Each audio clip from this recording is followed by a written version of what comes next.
when you hit stop, there's a readout of time code there. Yep. What frame is this? Look at that frame. Let's say it's the frame number is 15. Yeah. So it's 2 minutes, 13 seconds at 15 frames. Rewind, play it again, hit.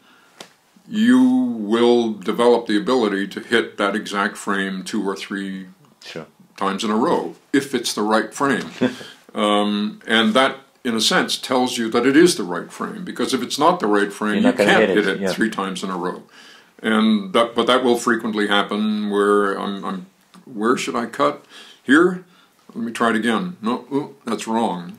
That was 4 frames later. Now it's 2 frames later. So that kind of tells me there's something wrong. There's something wrong somewhere. I don't quite know what it is yet. Maybe I should cut a phrase later or earlier or something. So the ability to hit the same duck at the Penny Arcade 3 times in a row when the ducks are going by 24 times a second, that's beyond your conscious control. You can't do that intellectually. You can only do it musically. If you're responding to the rhythm. Again, if you're standing up, you have a better chance at feeling that rhythm than you do, I think, if you're sitting down. Although many talented editors sit down. So again, this is just personal. I will not make a cut by scanning or searching for the moment when the door is closed, because it's artificial, and because you're also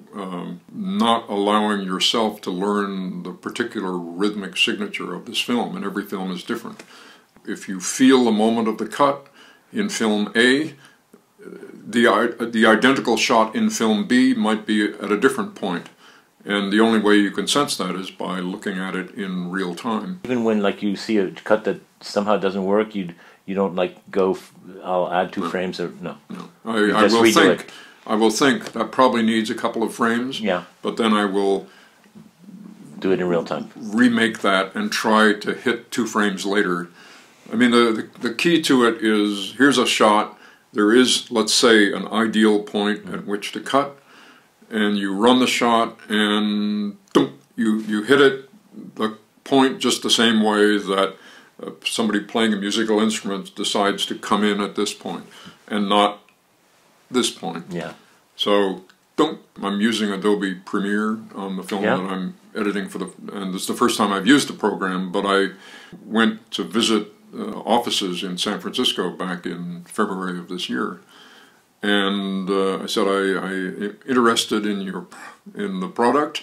I've looked at it, and it doesn't seem that it has dynamic trimming, which it didn't. Avid has dynamic trimming. When you say dynamic trimming, being able to on the fly,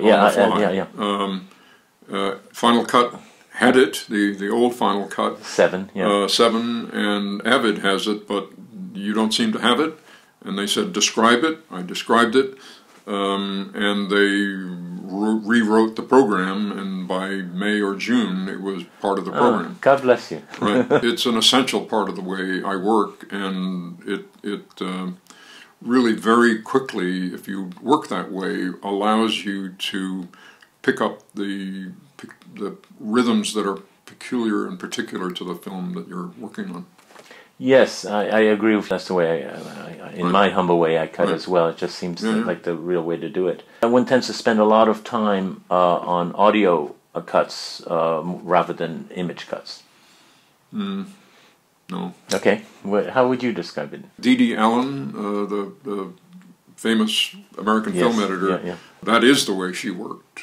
So I've been told. I never worked with her, but she would apparently often edit a dialogue scene, editing the dialogue only, get that correct, and then hand that edited sound to an assistant and say, put some picture with this, and then give it back to me.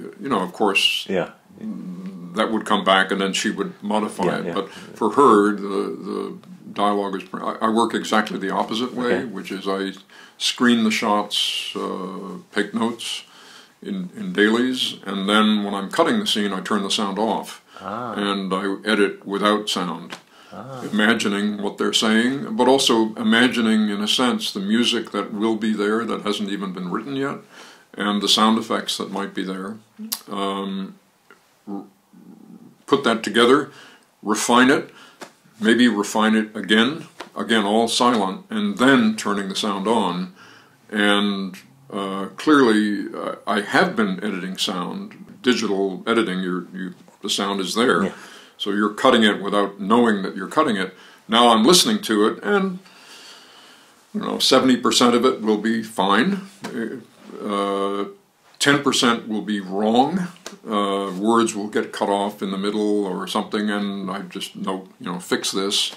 And but another 15% will actually be really interesting because it happened by chance. I may have used a reaction shot from somewhere else in the scene, and then there was a line of dialogue or even a sound effect that happened at that moment that I never would have done on purpose. But now that I hear it, I think, well, that's actually kind of interesting. So I save those things, fix stuff that is wrong, and keep everything else, and then move forward.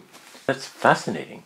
To cut it with the sound off. Well, it's David Lean used to work this way. When I heard that he did that, I thought, well, okay, if it's good enough for David, I'll do it myself. Yeah.